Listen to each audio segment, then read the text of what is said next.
দুর্গাপুজোতে সরকারি অনুদান গ্রহণ করবেন না। গত বছরের ন্যায় এবছরও সরকারি অনুদান গ্রহণ করছেন না জয়নগরের 7 ও 14 পল্লী সার্বজনীন শারদ উৎসব কমিটি। পুজো উদ্যোক্তাদের বক্তব্য, আরজি করের অভয়ার বিচারের দাবিতে 7 ও 14 পল্লীর সমস্ত মানুষজন প্রতিবাদে সামিল হয়েছিলাম। এক বছর হতে চলল, এখনও অভয়া বিচার পায়নি। সেই কারণেই গত বছরের নেওয়া সিদ্ধান্ত এবছরও থাকছে, আমরা পুজোর অনুদান নেব না। সময় মতো আমরা প্রশাসনকে লিখিতভাবে জানিয়ে দেব বিষয়টা। আপনাদের পুজো কমিটির নাম কি? 7 ও 14 পল্লী শারদ উৎসব কমিটি। আপনারা কি এবছর সরকারি অনুদান নেবেন?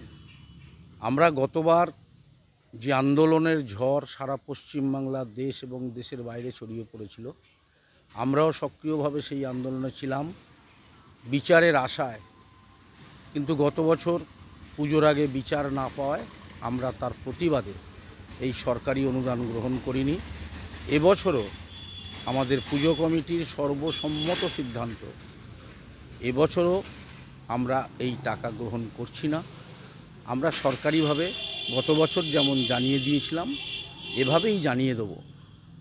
একের পর এক যে ঘটনা ঘটে যাচ্ছে পশ্চিমবাংলা তথা সারা দেশে, এর প্রতিবাদে আমরা সরকারি অনুদান গ্রহণ করছি না। বিশেষ করে অভয়ার বিচার কি অদ্ভুতভাবে আরও একটা বছর আসতে যাচ্ছে 9 আগস্ট, অথচ দেখছি পশ্চিমবাংলার যে অবস্থা, অর্থনৈতিক অবস্থা, লক্ষ লক্ষ পরিযায়ী শ্রমিক তারা বাইরে আছে, বেকারদের চাকরি নেই।